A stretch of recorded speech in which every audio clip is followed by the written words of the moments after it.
Eh, Qué bueno que son fieles para venir, que son constantes. La constancia siempre es algo muy positivo y muy bueno en la vida cristiana. Siempre va a ser algo importante el estar fieles y esforzados, siempre va a ser muy bueno.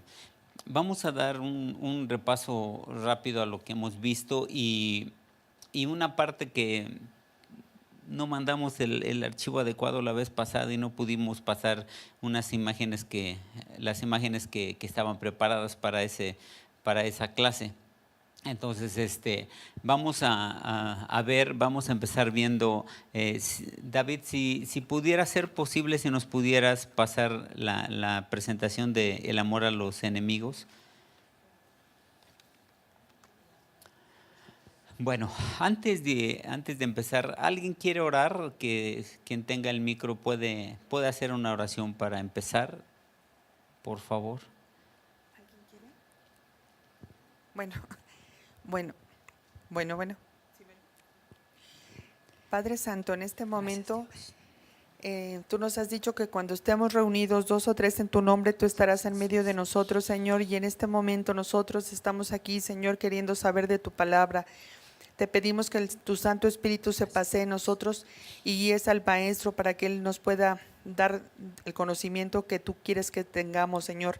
Y te pedimos por todos y cada uno de los que están aquí, Señor, para que tú los bendigas grandemente, bendigas a nuestros maestros, bendigas a nuestra entrada, a nuestra salida, Señor, y que no nos despeguemos del primer amor, Señor, de que sigamos amándote y siguiéndote, Señor. Todo esto te lo pedimos en el precioso nombre de tu Hijo Jesucristo. Amén. Amén. Bueno, vamos a recordar un poquito lo que es el amor a los enemigos. Ahí, yo creo que se acuerdan de la película Batman contra Superman. ¿Podrías ponernos la siguiente diapositiva, David, por favor? Muchas gracias. Bueno, ese es los versículos o el pasaje de donde empezamos a ver esas partes que enseña el Señor Jesucristo. Ustedes han oído que fue dicho, ojo por ojo y diente por diente. Pero yo les digo, no resistan al que es malo, a cualquiera, sino que a cualquiera que te hiera en la mejilla derecha, préstale o preséntale también la otra. Al que quiera provocarte a pleito para quitarte la túnica, déjale también la capa. Y a cualquiera que te obligue a llevar carga por 1 milla, ve con él 2. Al que te pida, dale, y al que quiera tomar de ti prestado, no se lo rehuses. Este es el pasaje que vimos y habla del amor hacia aquellos que nos ofenden, hacia aquellos que nos agreden. Algo que es muy complejo, es complicado. No sé si a alguien de ustedes le sea fácil que alguien los ofende y no sentir en ustedes, ay, como que querer contestar, claro, querer, no, pero ¿cómo me ofendes? No, a mí no me ofendes. Pero estuvimos buscando entender lo que quiere decir esto. Si nos pones la próxima, David, por favor. El tema es el amor a los enemigos. Si alguien nos pega o nos da una bofetada en la mejilla derecha, debemos ofrecerle también la otra. Ya vimos que no es literal. Y es importante entender todas estas cosas porque cuando no entendemos lo que debemos hacer, cuando no comprendemos con exactitud, bueno, si llega a haber alguna ocasión que llega alguien y te da una bofetada, realmente, si somos cristianos, inmediatamente pensamos, híjole, es que Cristo dice que ponga la otra.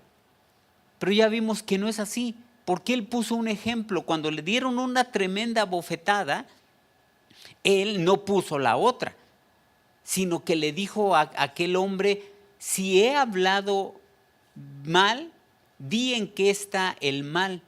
Y si no he hablado mal, dime por qué me golpeas. Sí, no es literal y nuestro mejor ejemplo es del Señor Jesucristo. Pero en sí lo que quiere decir es lo que está en negritas, en las letras más oscuras. El cristiano debe aprender a no responder las agresiones con otra agresión. Eso es lo que significa que si alguien nos pega en la mejilla, pongamos la otra, que no respondamos con la misma agresión, porque si yo le respondo a alguien de la misma manera, ¿qué pasa? Me asemejo a él o genero más violencia. Si yo le respondo al agresor que me agrede, me vuelvo como él si lo agredo. ¿Qué de cristiano soy si le respondo igual? Entonces, básicamente lo que quiere decir es que si alguien me agrede, yo no respondo la agresión. Hay un pasaje, si no mal recuerdo, es Proverbios 15, 1, versículo 1, que dice que la palabra suave, déjenme buscarlo para Proverbios 15, 1, porque estamos acostumbrados muchas veces a responder pues de esa manera. Ahí está. ¿Lo puede leer quien tenga el micro? La blanda respuesta quita la ira, mas la palabra áspera hace subir el furor. Así es. Si alguien me viene con palabras agresivas o ásperas y yo le respondo de la misma manera y dice la palabra áspera, aumenta ese momento de violencia, de molestia. El problema se vuelve mayor, pero si yo le respondo, como dice arriba, blandamente, suavemente, esa suavidad va a hacer que el otro como que, híjole, pues yo esperaba que me respondieras igual para desgreñarnos, ¿no? Entonces cambia la cosa, cambia la situación. Entonces eso es lo que debemos hacer, no responder la agresión. Ahora en la siguiente diapositiva,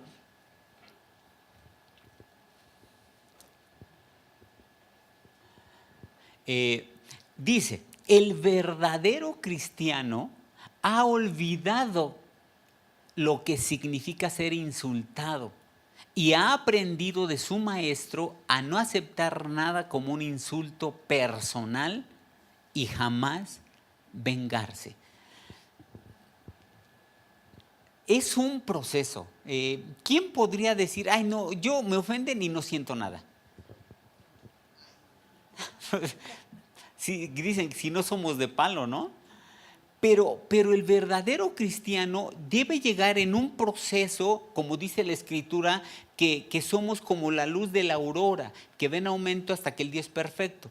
Entonces, yo debo ir en un proceso en el cual o a través del cual debe llegar un momento en que cuando alguien me agrede, no permito que en mi corazón nazca un resentimiento u odio contra esa persona. La Biblia nos enseña a través de toda ella que Dios odia el pecado, pero ama al pecador. Aun cuando es un perverso, Dios odia, aborrece su acción, su pecado, pero al hombre lo ama y busca que se salve. Eso es lo que nosotros debemos de llegar a hacer. Nos va a doler o a afectar su agresión, pero a ese hombre con todo lo podemos amar o perdonar. Eso es el nivel máximo al que podemos llegar. En la siguiente diapositiva, David, por favor.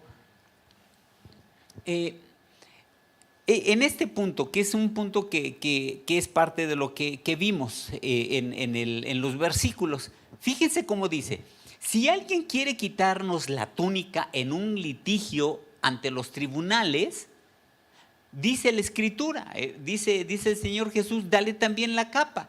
No solo debemos dejar que se la lleve, sino ofrecerle también la capa. Imaginen si esto no es literal, obviamente.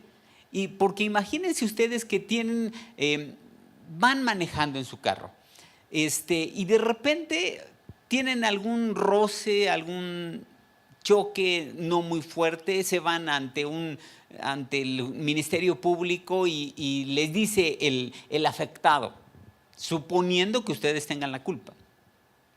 No, me abullaste mi carro. Ahora me pagas y también dame las llaves de tu carro, dame la factura. ¿Qué dirían ustedes? Sácate a bañar, que dame tu carro, pues te pagaré. Si tuve la culpa, te pagaré el golpe, pero no te voy a dar mi carro. Es decir, el Señor Jesús no se refiere a eso. O imagínense que alguien llegue y les diga, a ver, dame las escrituras de tu casa. No, dámelas porque ahí Jesucristo dice que tú tienes que darme lo que yo te pida. A ver, dame las escrituras de tu casa. ¿Cuántos le darían las escrituras de su casa? Pues, si no estoy loco, ponte a chambear, ponte a trabajar y cómprate la tuya.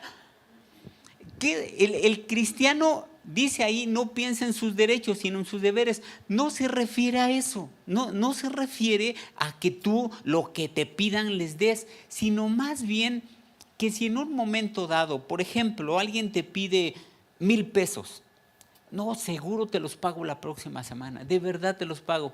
Ya saben ustedes, ¿no? Pasa la semana, pasa el mes y no te paga, pero ni un quinto. ¿Qué debemos hacer?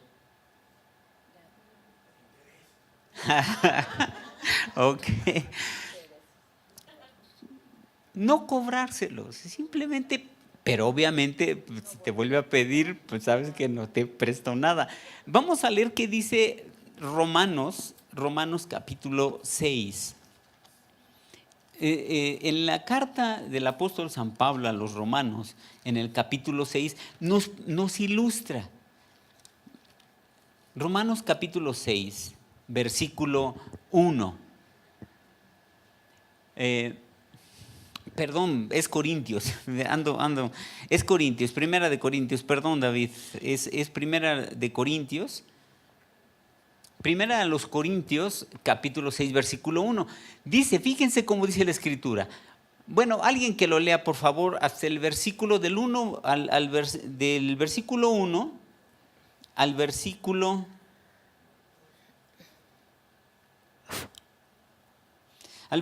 7.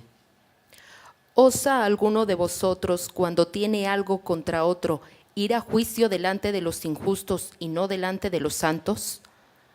¿O no sabéis que los santos han de juzgar al mundo? Y si el mundo ha de ser juzgado por vosotros, ¿sois indignos de juzgar cosas muy pequeñas? ¿O no sabéis que hemos de juzgar a los ángeles? ¿Cuánto más las cosas de esta vida?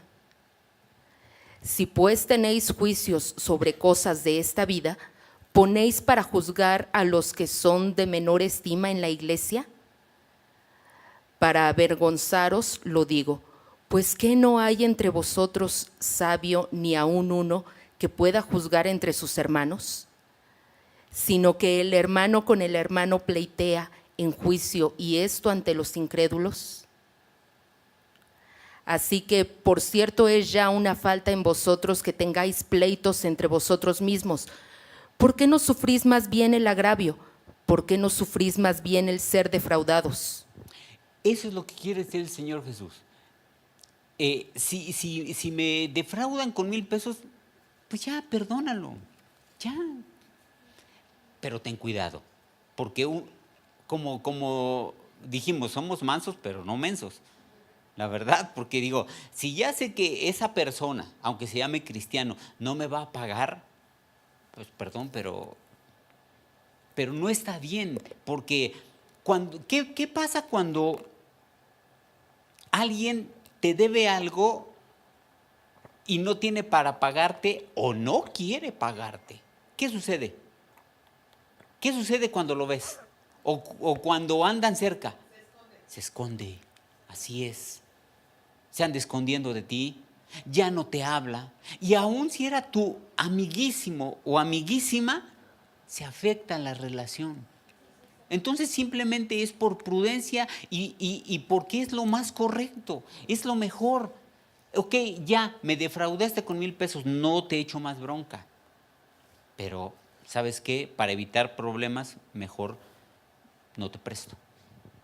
mejor ya no te presto. Es lo que el Señor quiere decir ahí. Si alguien en un litigio te defraudó con la capa, te quitó la capa, déjale también, bueno, te quitó la túnica, déjale también la capa. Lo que está diciendo, ya no le eches más bronca, ya sí déjalo, ya, punto, está bien, quédate con mi túnica, se acabó, ya, ¿para qué más bronca?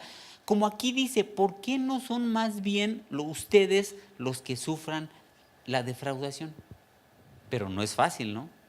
No es fácil ser defraudados. ¿A cuánto les gusta que los defrauden?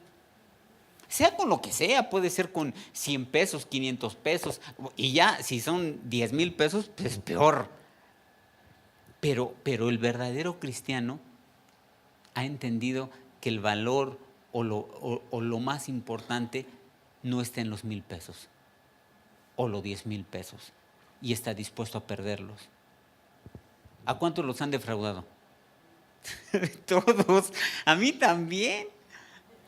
Y lo feo, por ejemplo, yo a uno que era amigo mío, ya ni me acuerdo cuánto le presté, ya tiene muchos años, pero le presté como 2,000, 3,000 pesos para hacer dizque un pequeño negocio que iba a hacer. Nunca me los pagó. ¿Y saben cuál fue lo que más me dolió? No fueron los 2,000 o 3,000 pesos, que nunca más me volvió a hablar.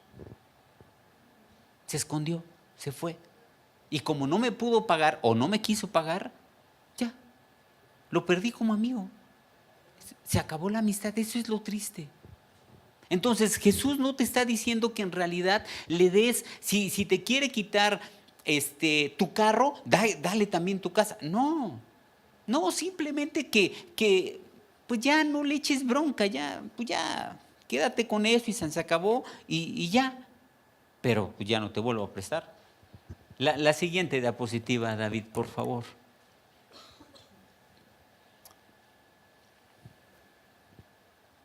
Bueno, sigue hablando acerca del enemigo, que no piensa, el cristiano no piensa en sus derechos, sino en sus deberes. La siguiente, por favor, creo que esa ya la habíamos visto.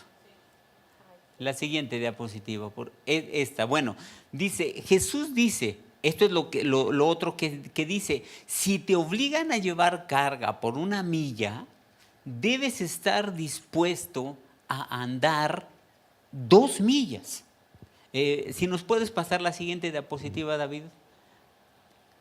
Esto fue histórico en Israel. Palestina, o el territorio en ese tiempo de Israel, era ocupado, ustedes lo saben, por los romanos. Había una ley que decía que los romanos en cualquier momento podían con su lanza, dice ahí, en cualquier momento el judío podía sentir en su hombro el toque de la lanza de un soldado romano, y con eso sabía que era su obligación servir al soldado, aun cuando la tarea fuera humillante. Ustedes saben que, bueno, Jerusalén o Israel estaba de este lado, Roma o Italia estaban de este lado. Entonces mandaban muchas veces a legiones, se iban por el mar, el Mediterráneo, llegaban a Cesarea de Filipo, y en ese lugar pues los romanos llegaban con todo su equipaje. Entonces era un problema el traslado. Y esa ley decía que los romanos, por ser los dominantes, tomaban su lanza, le tocaban con la lanza el hombro de un judío, y estaba obligado, o si no lo podían matar, obligado a tomar el equipaje del romano y llevárselo 1 milla. Y eso estaba escrito ya como una ley en contra de los judíos. Entonces el judío tenía que obedecerlo y tenía que ayudarlo con su carga 1 milla. Y Jesús dice, ve con él 2. Tampoco se refiere a algo totalmente literal. Entonces, ¿qué quiere decir? ¿Podemos pasar a la otra diapositiva? ¿Qué es lo que quiere decir entonces el Señor Jesús? Jesús afirma, cuando se te encomiende una tarea, aunque parezca poco razonable, no lo hagas como un deber odioso. Hazlo como un servicio que se debe de llevar a cabo alegremente. Es lo que el Señor Jesús está diciendo. La segunda milla es que tú lo hagas con buena actitud. Porque tú puedes hacer las cosas con dos actitudes. Si te dicen, a ver, te me vas a lavar los baños, que están bien feos, lo puedes hacer de dos formas, con dos actitudes. O una, molesto, ¿por qué me ponen a mí a lavar los baños? Y luego justo cuando ya todos pasaron y están horribles. Lo puedes hacer con una mala actitud o la puedes hacer con una buena actitud. Eso es la segunda milla. Que estés dispuesto a sujetarte, a hacer un deber desagradable u odioso, pero hacerlo alegremente. Mi esposa les platicó que a nosotros, bueno, lamentablemente a veces eso pasa, ¿no? Incluso hay afectaciones de gente que está incluso sobre nosotros como autoridad, y eso nos pasó, ¿no? Que nos pusieron a lavar los baños, pero un montón de veces. Y Dios obró y quitó a esa persona. Y nosotros, yo como ella se lo dijo, yo le dije, vamos a hacer lo que nos piden con alegría y vamos a hacerlo bien. Y Dios nos levantó. Amén. Porque uno simplemente se dispone a hacer las cosas correctamente. La siguiente diapositiva, por favor. Ahora, eso es lo que sí dice Mateo 5:42. Se le pone la dádiva generosa. Al que te pida, dale. Y al que quiera tomar de ti prestado, no se lo rehusas. Eso es lo que el Señor Jesús dice. Al que te pida, dale. Y al que quiera tomar de ti prestado, no se lo rehuses. Vamos a pasar a la siguiente diapositiva, por favor. La exigencia de Jesús es dar a todos lo que nos pidan y que nunca nos neguemos. La siguiente diapositiva, por favor. Los judíos tenían normas en base a eso que el Señor Jesús dice, también está ahí en Deuteronomio 15, del 7 al 11, habla de que los judíos debían darle a sus coterráneos o a sus paisanos, darles una ayuda, ayudarlos, ser generosos de corazón. En su expresión más elevada, la ley judía especificaba que debemos ser eso, generosos, de corazón generoso para con el necesitado. En el 7º año, Dios le ordenó a los judíos o a los israelitas que todos debían cancelar las deudas de sus hermanos. Muchos judíos, cuando decían, préstame dinero, pero hagan de cuenta, decían, híjole, te presto dinero, pero en el 2019 ya se cumple el 7º año. Si no me pagas en ese tiempo, voy a tener que perdonarte todo. Entonces luego eran medios mezquinos y no querían prestarles. Dios siempre ha dicho que demos. Jesús dijo, es mejor dar que recibir. ¿Cuántos pueden entender eso o realmente aplicar eso en su vida? ¿Cuántos sienten más alegría cuando dan que cuando reciben? ¿Qué tal se siente cuando te dan un buen regalo? Pues dices, ¡ay! Me diste un Audi, ¿no?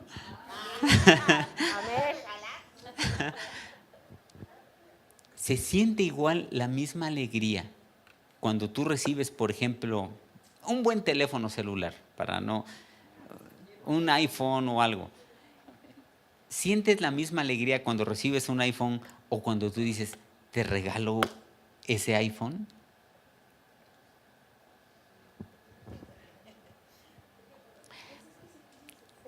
Sí.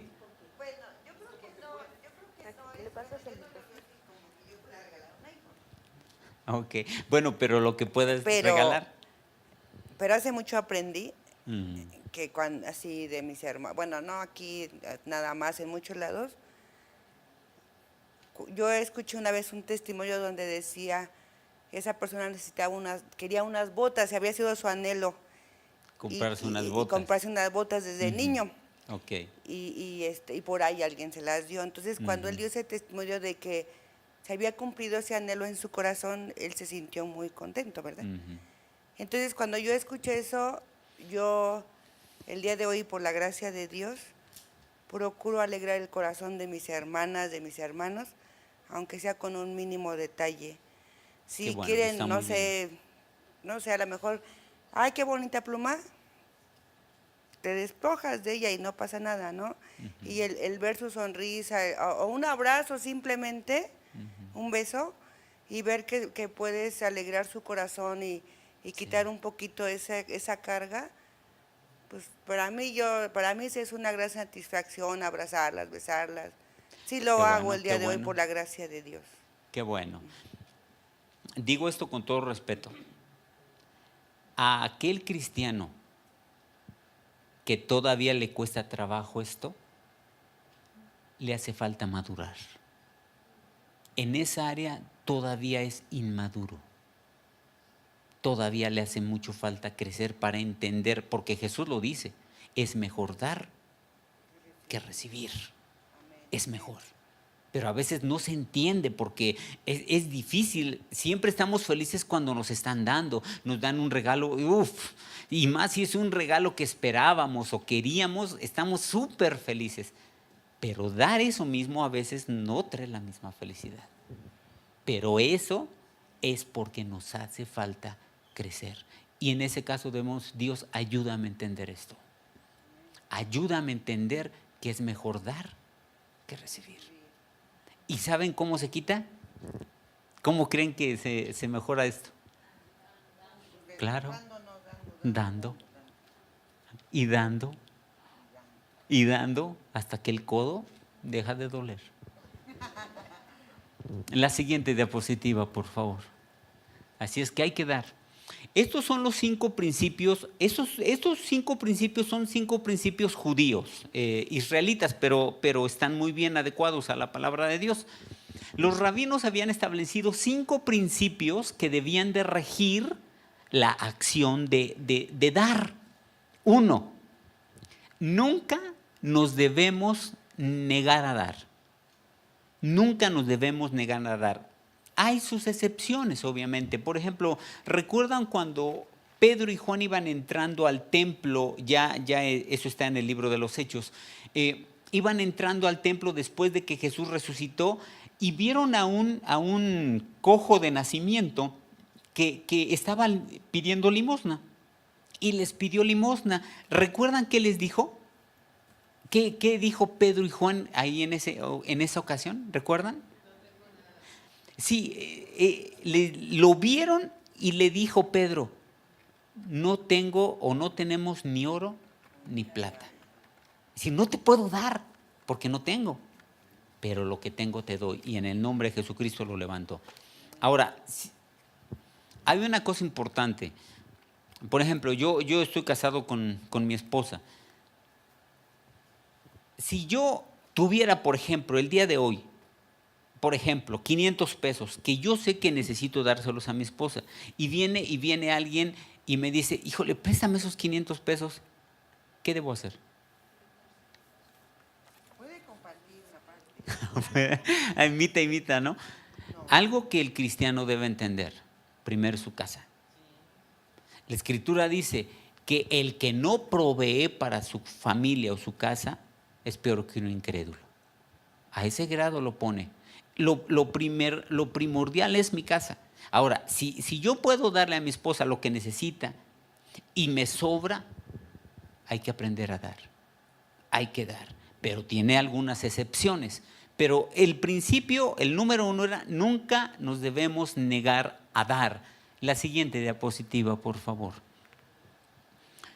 Ahora, la ofrenda, la dádiva, debe de beneficiar a la persona que la recibe. ¿Qué es esto? Que dar no solo, es decir, debemos dar no solo lo mínimo necesario, sino aquello que ayude al necesitado a mantener su nivel de vida acostumbrado. Fíjense, si alguien me pide, yo no es nada más... alguien veo que es mi hermano en Cristo y tiene una necesidad y yo tengo la posibilidad. No es nada más darle, ay, pues, ten 100 pesos, con eso hoy la libras. Se acabó. No. ¿Saben por qué los judíos es una nación que sí hay pobres, pero que casi no hay pobres o que la pobreza está muy reducida? Se ayudan lo más que pueden. Lo más que pueden. Dan de tal forma que no nada más ten como una limosna. No, dan una ayuda para que el otro pueda levantarse, pueda prosperar. Yo sé que en estos tiempos en la iglesia, en la gran mayoría de las iglesias,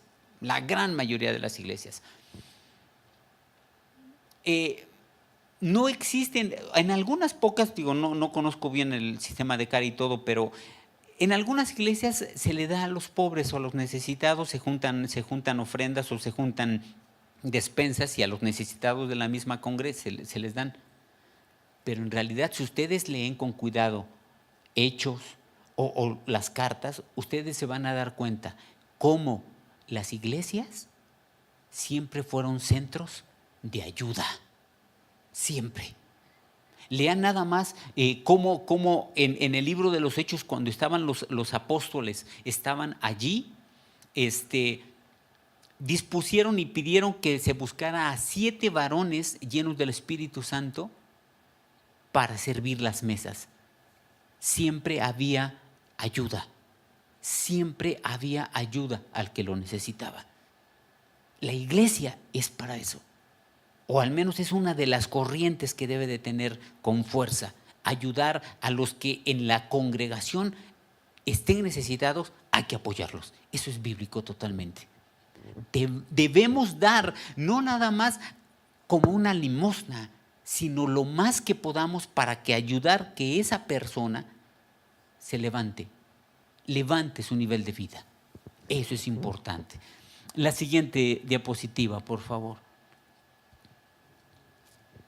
3. El donativo debe entregarse de manera privada y en secreto.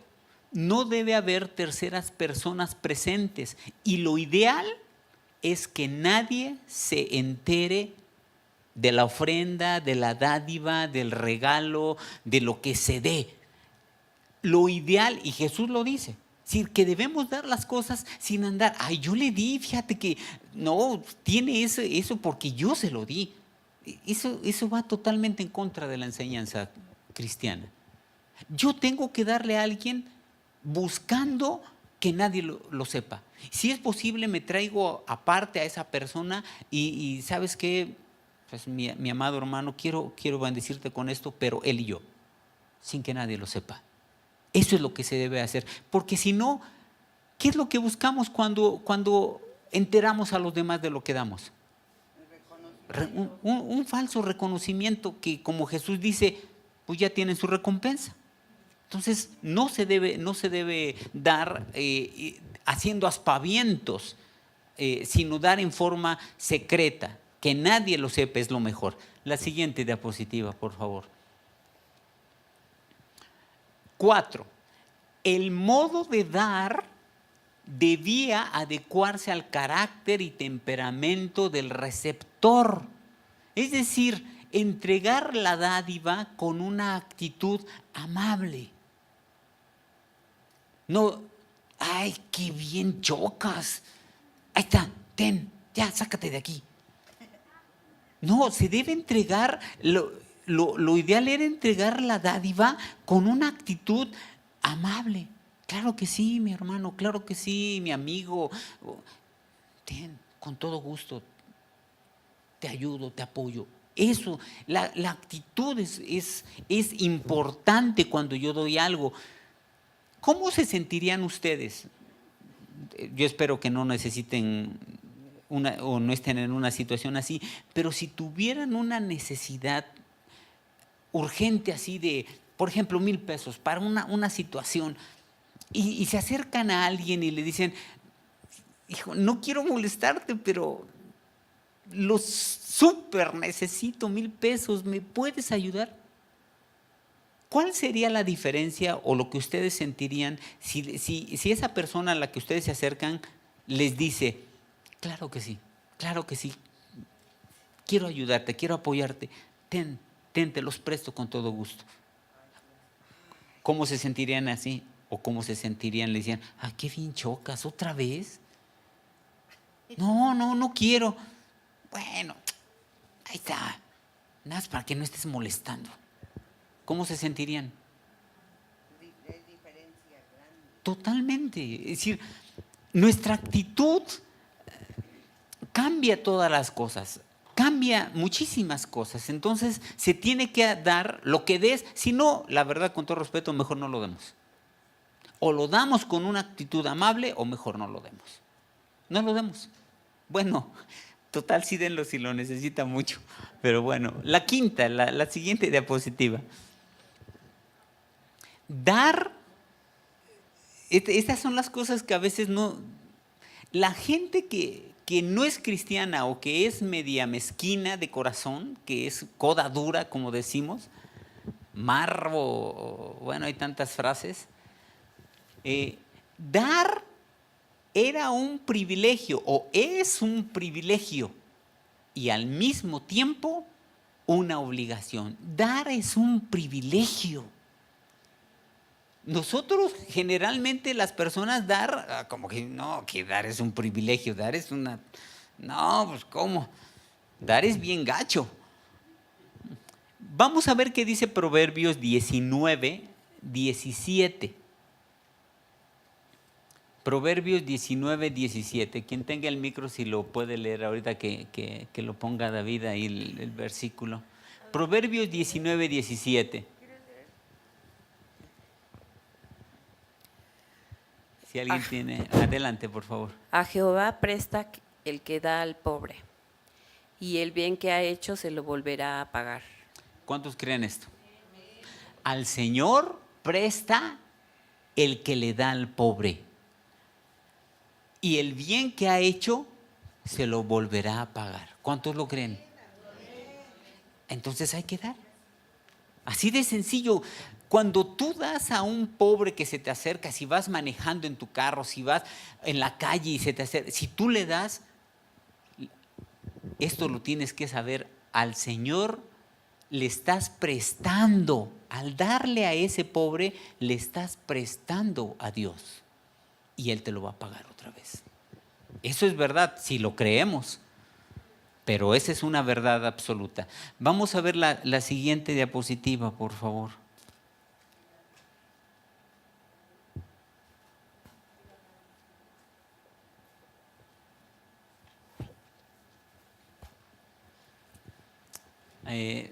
¿Ya habrá otra todavía o ya se acabó?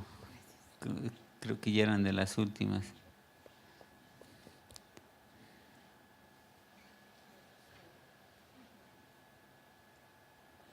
No me acuerdo si ya se...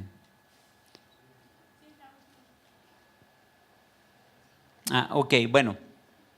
Ok, un antes, David, esa, exactamente esa.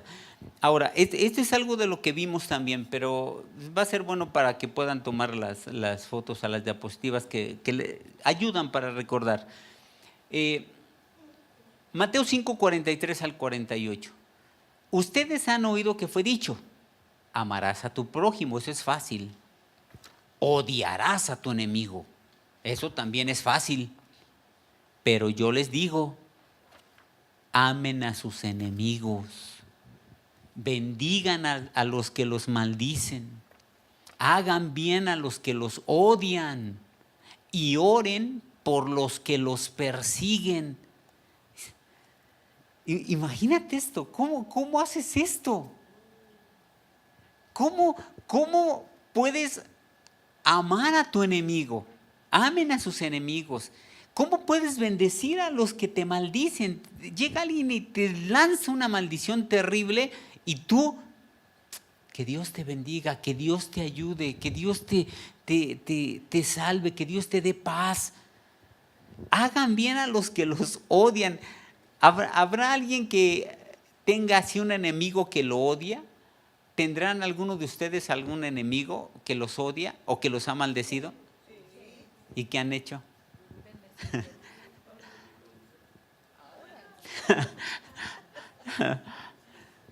Oren por los que los persiguen. ¿Han orado por los que los han ofendido? ¿Cómo han orado? Señor, llévatelo, te lo mando mañana mismo.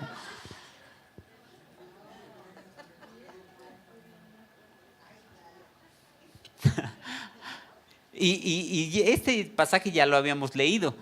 Versículo 45. Fíjense cómo dice: para que sean ustedes hijos de su Padre, que está en los cielos. Es decir, si yo hago lo anterior, entonces sí soy hijo.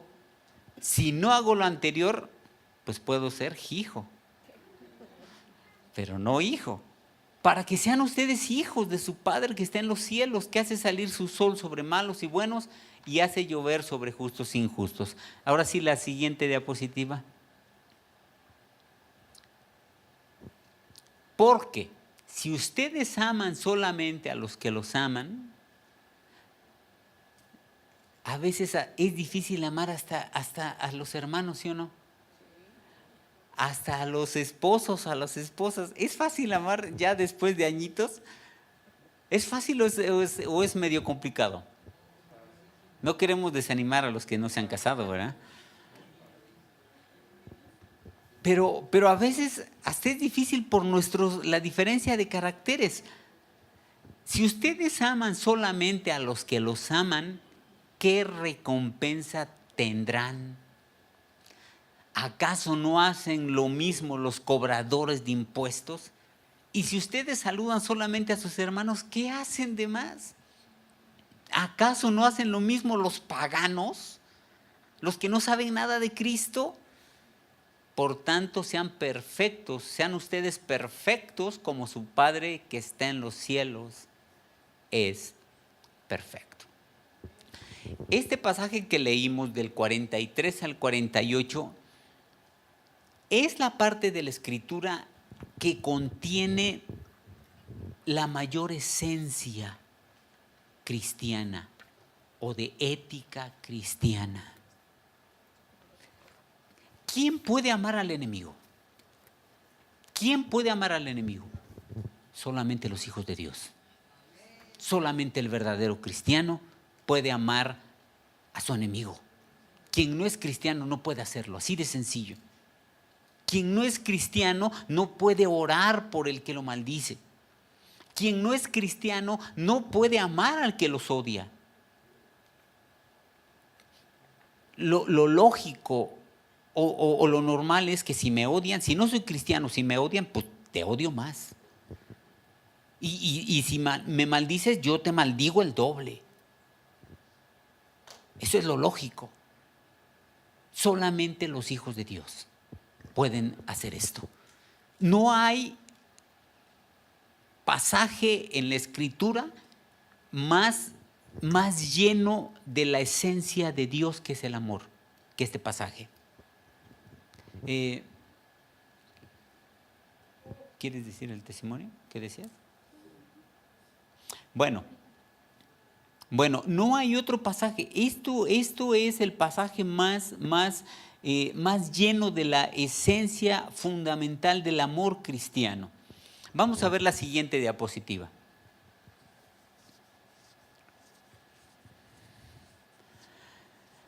Dice, esta es la expresión más concentrada de la ética cristiana. Es la esencia del cristianismo. ¿Quiero ser salvo? Si yo obedezco esto que dice, que leímos en esos pasajes, yo soy salvo. Si yo lleno mi vida y mi corazón de ese amor que Dios dice, como dice ahí en el recuadro aquel, amen a sus enemigos. Si yo hago esto verdaderamente, yo soy salvo. Así de sencillo. ¿Quieren saber cómo ser salvo? Lo que hemos visto desde Mateo 5 hasta esto, si yo hago esto, yo soy salvo. Se dice fácil, ahora hacerlo es lo difícil. Llegar realmente a amar a aquel que me odia, eso no es sencillo. Solamente cuando yo busco de Dios, yo creo en Dios.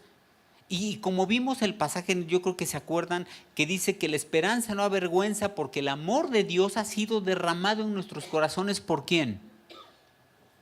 Por el Espíritu Santo que nos fue dado. El Espíritu de Dios derrama amor en nuestros corazones. Todo cristiano, todo verdadero cristiano contiene una gran dosis del amor de Dios en su corazón. ¿Cuál es el problema? Que a veces permitimos que nuestra carne esté encima de ese amor. ¿Saben que ese amor se puede enfriar? El amor de Dios en nosotros se puede enfriar. Fíjense cómo dice Mateo 24. Mateo capítulo 24, versículo, no recuerdo si algún día ya lo hemos leído, pero esta es una advertencia muy fuerte para nosotros, muy importante para nosotros. El versículo, Mateo 24, 12. Mateo 24, 12 y 13. Fíjense cómo dice: por haberse multiplicado la maldad, el amor de muchos se enfriará. Cuando menciona esta palabra de amor, se refiere al ágape, al amor de Dios. Recuerdan que vimos 4 palabras en griego que hablaban del amor, y ágape es el amor de Dios. En ese amor, donde dice ahí, se refiere a la palabra ágape. Por haberse multiplicado la maldad, el ágape o el amor de Dios de muchos se enfriará. La situación está tan mal. Bueno, el último versículo dice ahí: mas el que persevere hasta el fin, éste será salvo. Lamentablemente en nuestro país están asesinados, desmembrados, decapitados. Es una opresión muy grande contra nosotros y contra el amor de Dios en nosotros, para que se enfríe. El amor de muchos se enfriará. Y es una sentencia. No está diciendo probablemente se enfriará. No, está diciendo: por haberse multiplicado la maldad, el amor de muchos se enfriará. Eso es un hecho, eso va a pasar. Que no nos pase a nosotros. ¿De quién no le puede pasar? De quien estamos enterados. Los que estamos enterados, nosotros que tenemos que avivar el amor de Dios en nosotros. Si se puede enfriar, por lógica también se puede ¿qué? Avivar, ¿no? Si algo se puede enfriar, eso también se puede avivar. Avivemos el amor de Dios. No permitamos que el amor de Dios en nosotros se enfríe. No lo permitamos porque vamos a tener grandes problemas con Dios. La siguiente diapositiva, David, por favor. Esto es lo que vimos, algunas de las palabras que vimos. Hay 4 palabras griegas que poseen matices diferentes a nuestro sustantivo amor. Todas ellas hablan de amor, pero son para identificarlas más hacia un área específica. Storge, eros, fileos y ágape. Son las 4 palabras en griego. La siguiente diapositiva, por favor. Storge es el amor hacia nuestra familia, como lo vimos, de hijos a padres, de padres a hijos, el amor en la familia, el amor de los padres hacia los hijos, de los hijos hacia los padres, amor entre hermanos, etcétera. Ese es el storge. La siguiente diapositiva, por favor.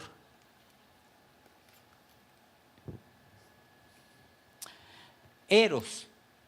El amor de un hombre hacia una mujer dentro del matrimonio, tiene que ser claro, dentro del matrimonio. Es decir, no un amor fuera del matrimonio, porque eso ya sería adulterio, sino un amor dentro del matrimonio, sin una connotación de pecado, de deseos prohibidos, de lujuria o de perversión.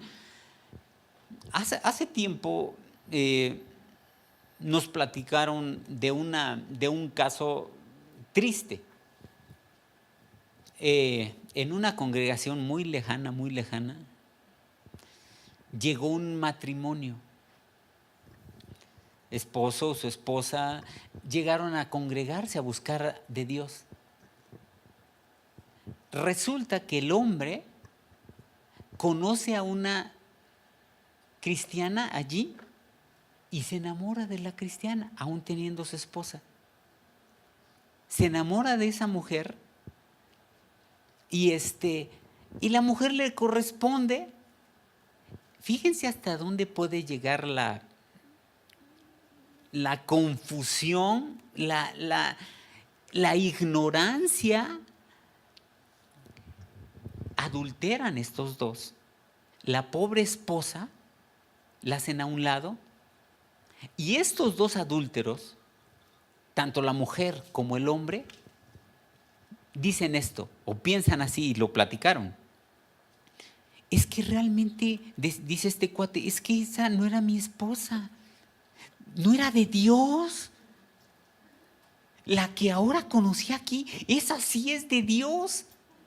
Y ella también decía lo mismo. Y dijeron, ya estamos orando. Estamos orando y pidiéndole a Dios que nos bendiga a nosotros y a la otra se vaya muy lejos. Y fue real.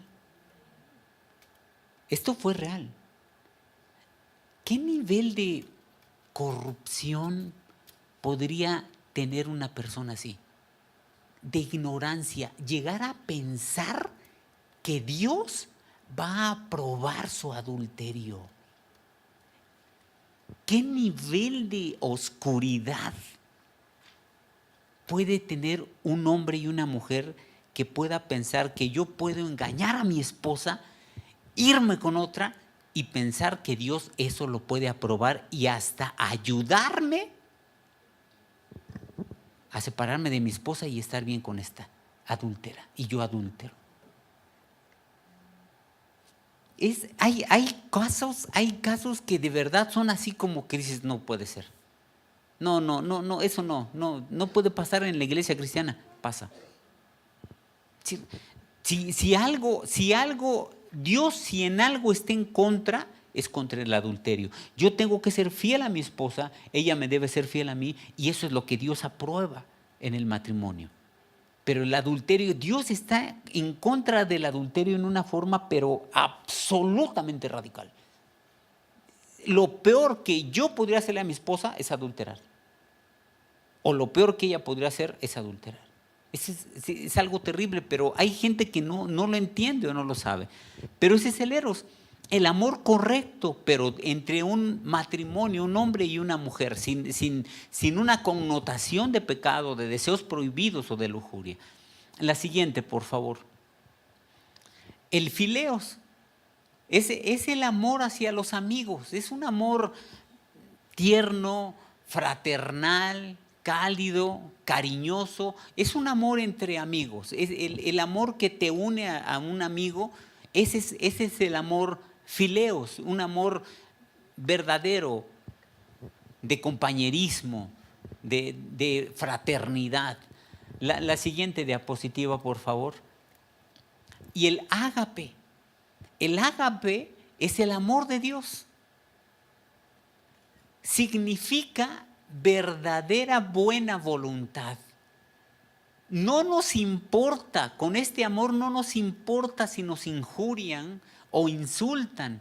Este amor no permite ni el odio ni el rencor. Es un amor verdaderamente limpio, puro, un amor que sobrepasa el entendimiento, que rebasa el odio, que está sobre el odio, sobre la venganza. Este es el amor que nosotros debemos tener hacia nuestros enemigos. Ese es el amor que nosotros debemos tener hacia nuestros enemigos. La siguiente diapositiva, por favor.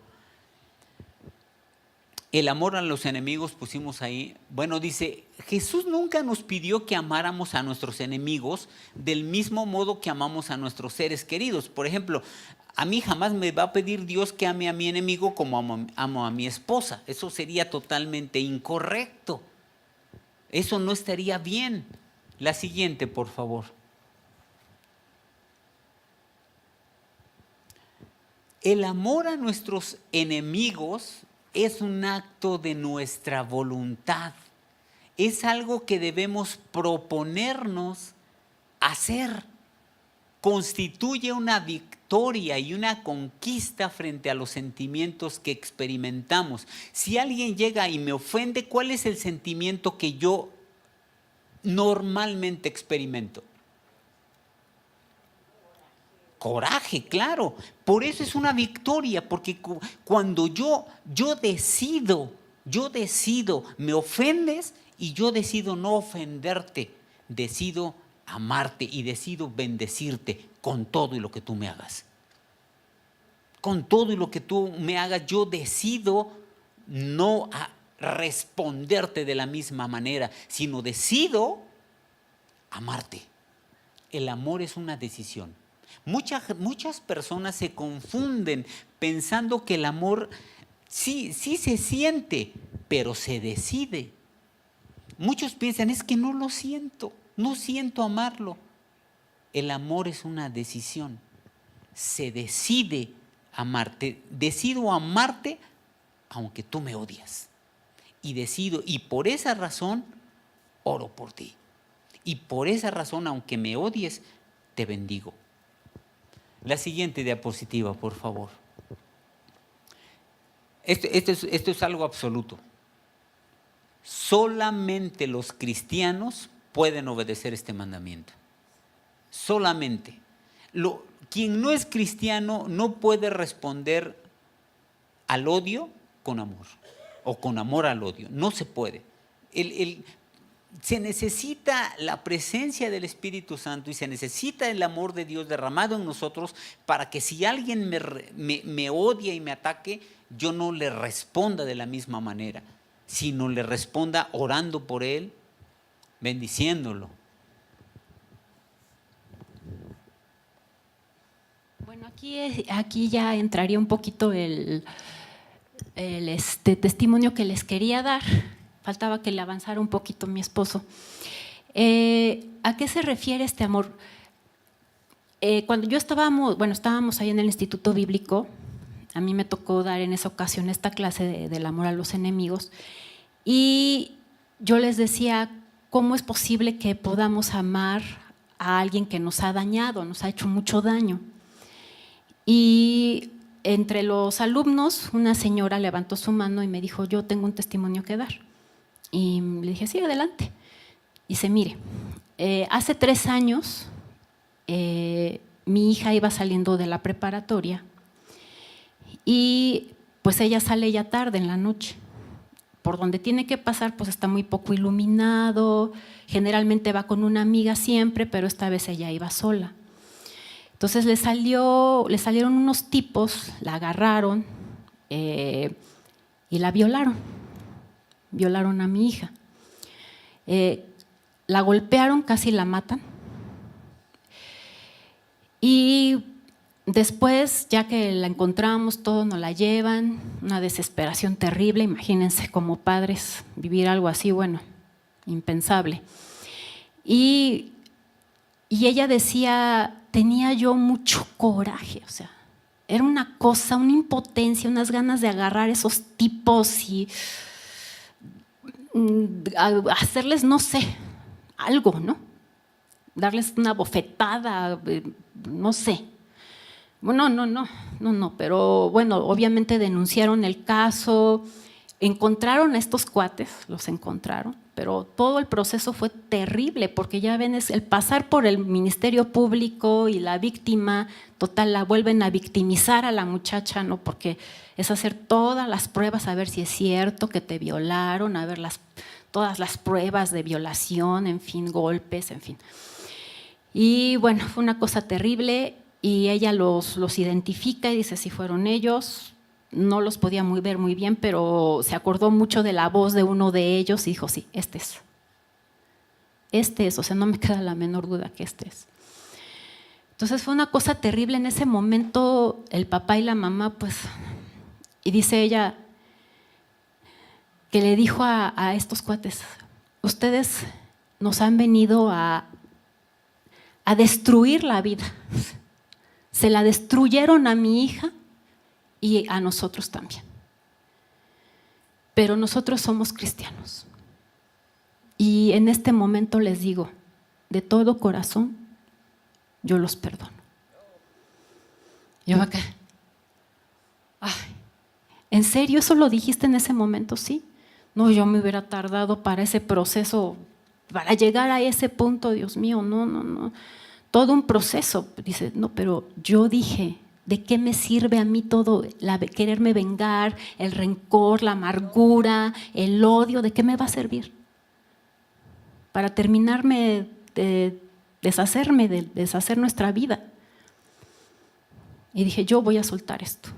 Sí fue duro, fue difícil, terrible para mi esposo y para mi hija, una cosa espantosa, pero todos tuvimos que pasar por ese proceso, por el proceso del perdón, porque además sabemos que el perdón sana. Claro.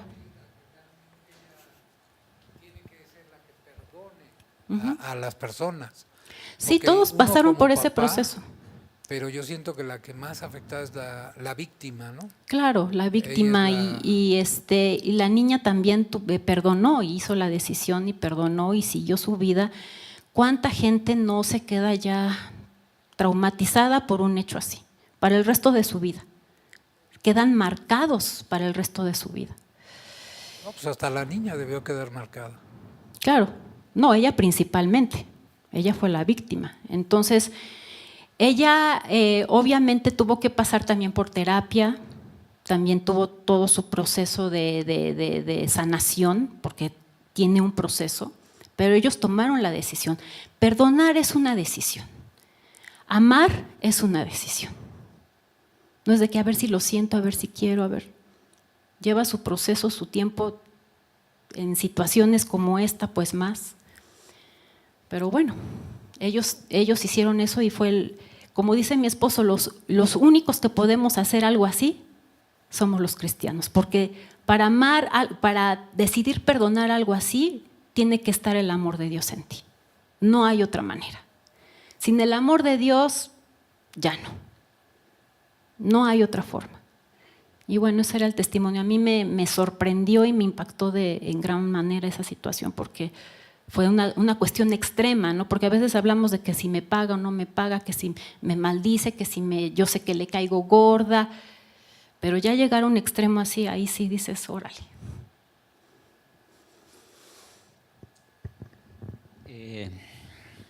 Yo recuerdo, ya lo habíamos dicho, nuestro estimado Abelardo, su esposa, lo que le pasó y pudieron perdonar. Pero como dijo la persona, ahorita el compañero de allá atrás, ¿se destruye la vida si pasa algo así? Si eres cristiano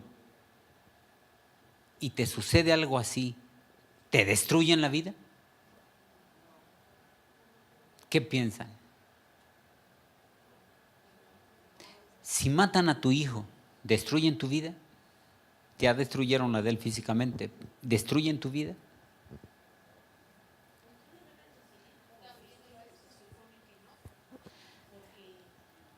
Uh-huh.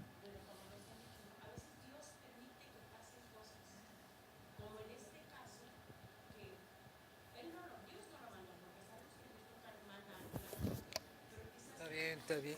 Ay, mira, ya iba alguien. De perdón, o en el caso de Lalita, ¿no? Sí, El sí. testimonio del perdón, Sí. pues es algo tan poderoso que por eso a veces, para que llegue a muchísimas personas, pues Dios permite esas cosas, ¿no? Y es una decisión. Si quieres que te destruya la vida o quieres dar testimonio del amor de Dios, aún en esas situaciones. al verdadero cristiano como si perdona, no le destruye la vida. Te libera. El perdón te lleva encima de. ¿Cuándo destruye tu vida? Cuando no eres cristiano y no tienes la capacidad de perdonar con la ayuda de Dios. Entonces puede destruir tu vida, te deshace.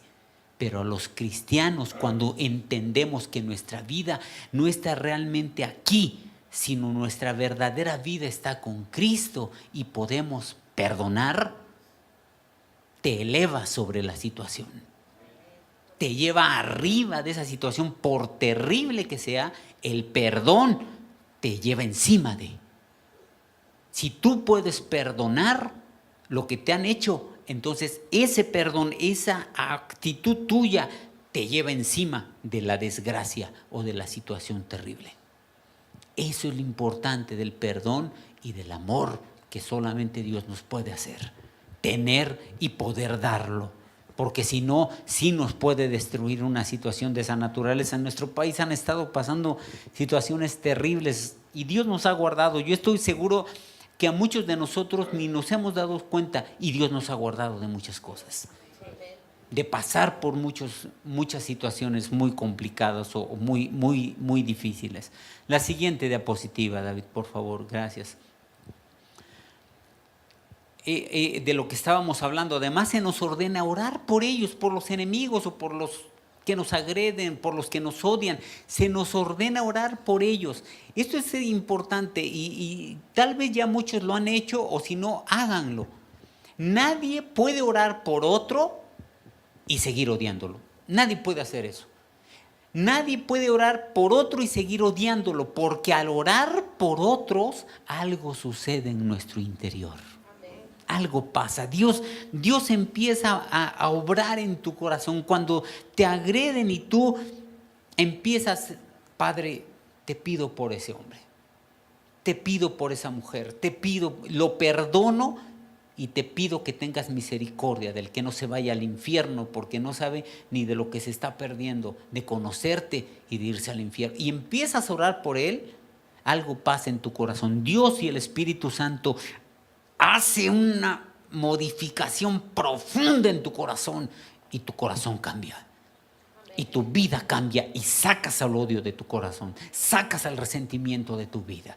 Por eso es tan importante la oración por todos aquellos que nos odien o que nos agredan. La oración y el perdón puede cambiar totalmente la perspectiva que tenemos. Ahora, ¿cuál será la razón fundamental de fomentar, de llenar nuestro corazón del amor de Dios? ¿Cuál será la razón más importante? Hay muchas, pero ¿cuál será la más importante, la fundamental de llenarnos del amor de Dios? ¿Cuál consideran ustedes que sea la razón más fundamental, más importante? ¿Cuál será? ¿Por qué tengo que tener el amor de Dios en mí? ¿Por qué debo fomentarlo? ¿Por qué debo llenarme de Él? ¿Por qué debo llenarme de este amor de Dios? ¿Por qué será? ¿Cuál será la razón más importante? ¿Por qué, compañero? Para ser libre. Bueno, nos ayuda en la libertad. Como ya dijimos, hay varias. Esa es una, pero no es la más fundamental. ¿Cuál? ¿Qué otra? ¿Qué se les ocurre? Para imitar a Cristo, para reflejar el amor, para reflejar, está bien, es otra, está bien, para imitar a Cristo, para reflejar su amor, está bien, otra, pero tampoco es la fundamental, o no es la más trascendental. ¿Qué otra se les ocurre? Los veo muy callados hoy. La ardillita está... ¿Por qué? No importa lo que... Para obedecer a Dios, el amor de Dios el amor sí sirve. Jesucristo un día dijo, si me aman, guarden mis mandamientos. Entonces, sirve, pero tampoco es la más fundamental. ¿Por qué? ¿Para qué? Bueno, también nos sirve para reconciliarnos con Dios, pero no. para agradar a Dios. Vamos a poner la siguiente diapositiva, por favor. Es por esto. La razón del amor cristiano. ¿Por qué exige Jesús que tengamos ese amor ágape, esa buena voluntad?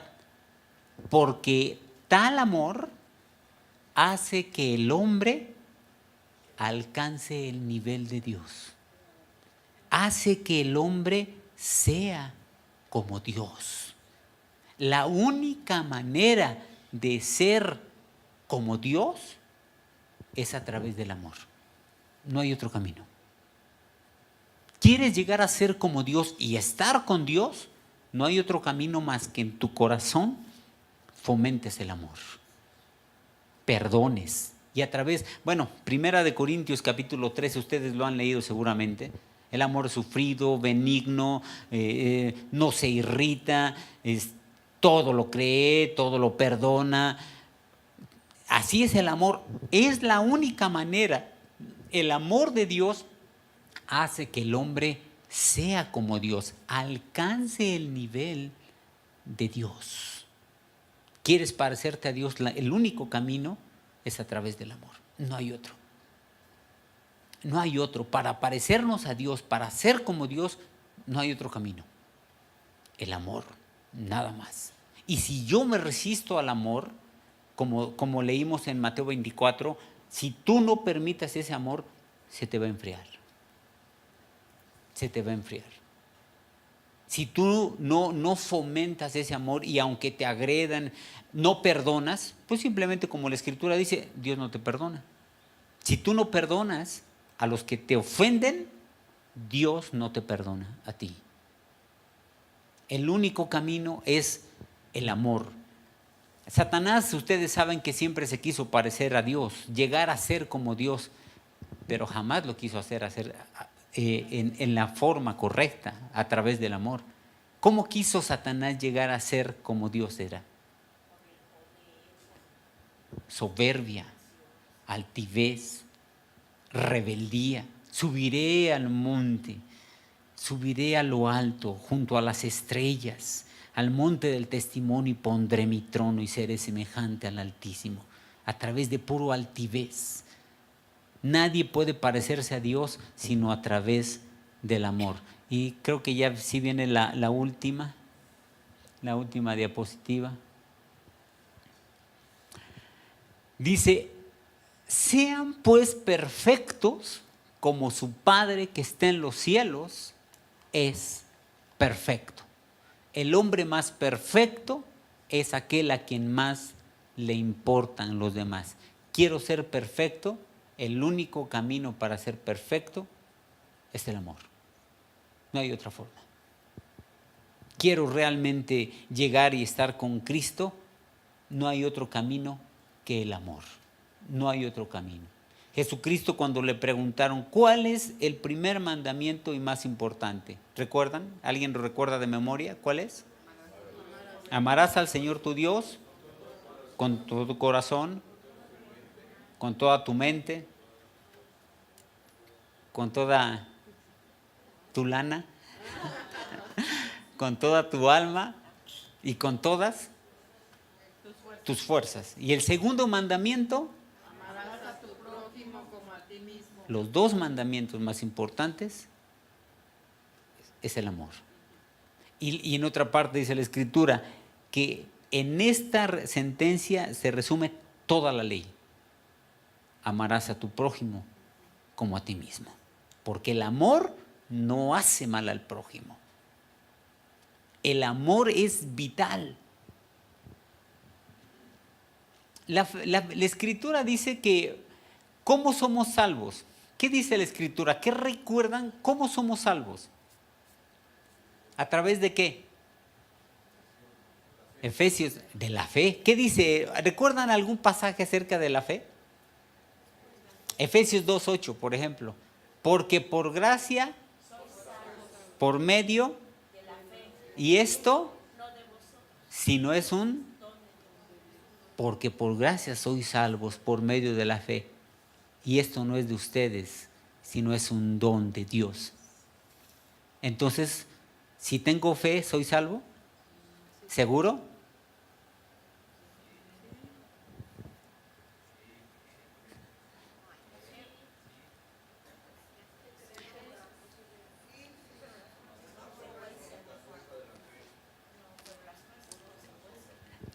Vamos a leer 1 Corintios 13. Primera epístola a los Corintios, capítulo 13. Hay una...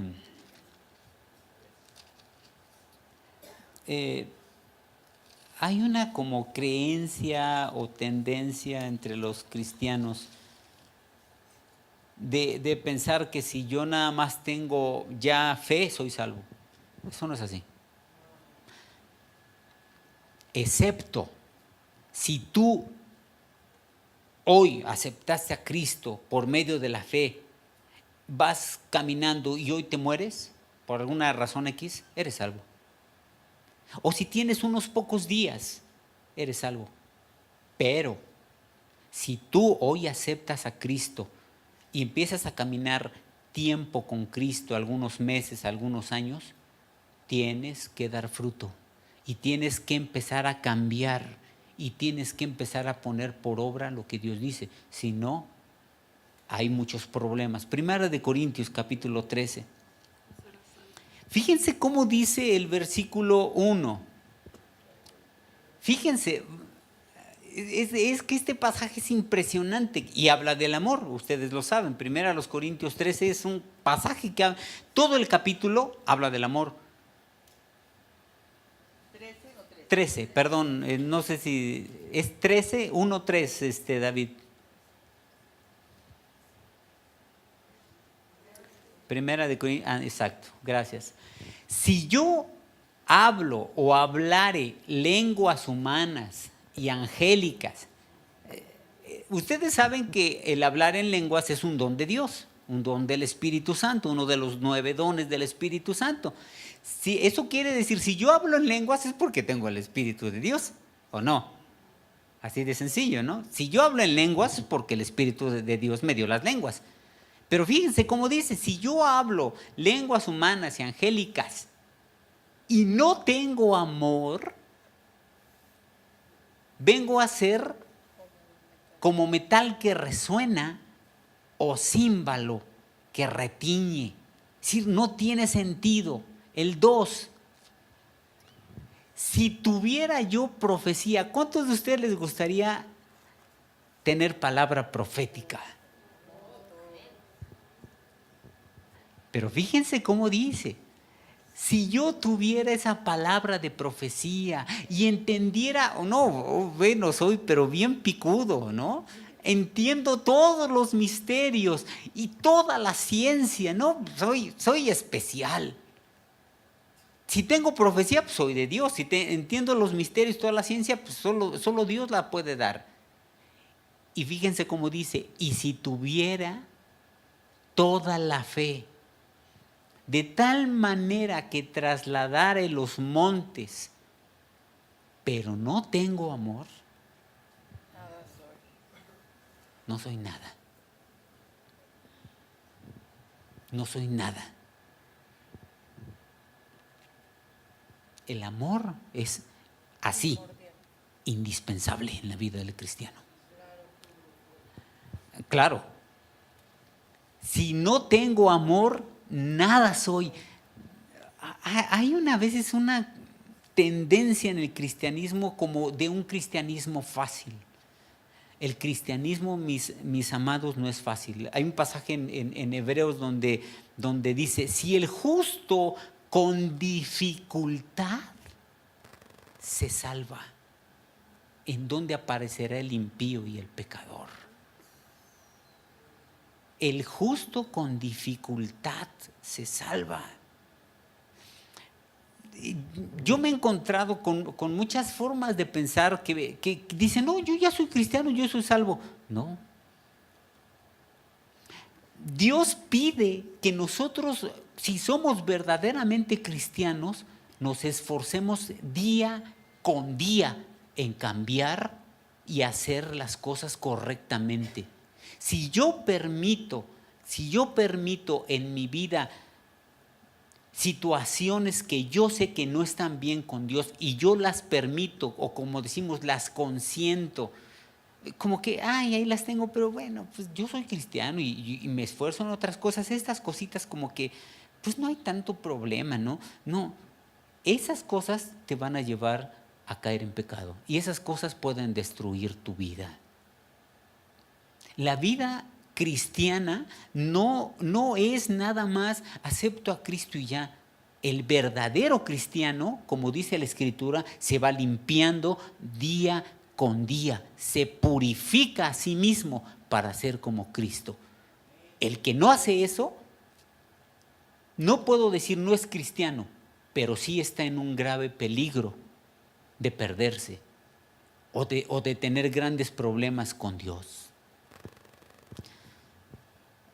Hubo un predicador, tal vez lo hayan escuchado, no les voy a decir su nombre, pero hubo un predicador muy famoso, muy reconocido internacionalmente, americano, gringo, llenaba estadios, una forma impresionante. Cuando hacía el llamado, miles iban y aceptaban a Cristo. Bueno, todos decían, hombre, este predicador es impresionante. Tenía un pequeño problema. Bueno, ni tan pequeño. Era adicto a ver pornografía. Él mismo da testimonio que cuando él terminaba sus conferencias en los estadios, esa adicción terrible lo hacía que terminando a veces se iba en su cuarto y veía pornografía. Y él llegó a pensar, pues esto no me va a afectar. Un día, esa debilidad tan terrible en su vida hace que se meta con una prostituta y empieza a andar con ella. Y Dios saca a la luz todo y lo exhibe a nivel nacional en Estados Unidos. Lo descubre como un fornicario. Su ministerio se destruyó totalmente. Y él declara, fue cuando él acepta, dice, es que pidió perdón y delante de todos dice, yo quiero pedirles perdón y reconocer que yo, después de predicar, muchas veces iba yo y me ponía a ver revistas pornográficas. Dice, yo pensaba que eso no me iba a afectar, pero no me di cuenta y eso destruyó mi vida. El cristiano que permite errores, que los conoce y los permite y no lucha contra esos defectos o errores que tiene, un día se le van encima y lo llevan a cometer cosas terribles. Todos nosotros tenemos errores, yo creo que todos tenemos. Yo no me vengo aquí a presentar contigo como perfecto, ante ustedes como yo soy perfecto. Yo tengo cosas con las que a veces lucho, tengo un carácter complicado, pero estoy luchando contra eso. ¿Cuántos de ustedes conocen algún defecto que tienen? ¿Qué están haciendo? Bueno, uno no, muchos. O algunos muchos. La pregunta es, ¿qué estás haciendo con eso que sabes que está mal delante de Dios? ¿Lo consientes? ¿O ahí lo dejas como que no? Ay, bueno, no es. ¿Qué estás haciendo con eso? Trabajando, pidiendo perdón. Si no trabajas para echar fuera eso, un día te va a causar un gran problema con Dios. Parece que no va a pasar nada, pero un día eso toma fuerza y te lleva a cometer algo en contra de Dios. Y eso puede llegar hasta destruir tu vida. Lucha con Dios. Lucha. Vamos a ver después un pasaje que es vital. Ya no hay tiempo, pero para que veamos por qué Jesucristo como que elevó el nivel, ¿no? Ustedes sabían lo que ahorita leíamos, ustedes escucharon que se dijo. Amarás a tu prójimo y odiarás a tu enemigo. Pero yo les digo, se acabó. Ahora amen a sus enemigos. Elevó el nivel. ¿Por qué lo elevó? ¿Y por qué sí podemos cumplir con eso?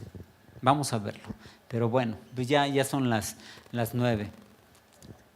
Luchen contra eso que tienen, porque si no va a provocarles un gran problema en sus vidas. Bueno, que Dios les bendiga.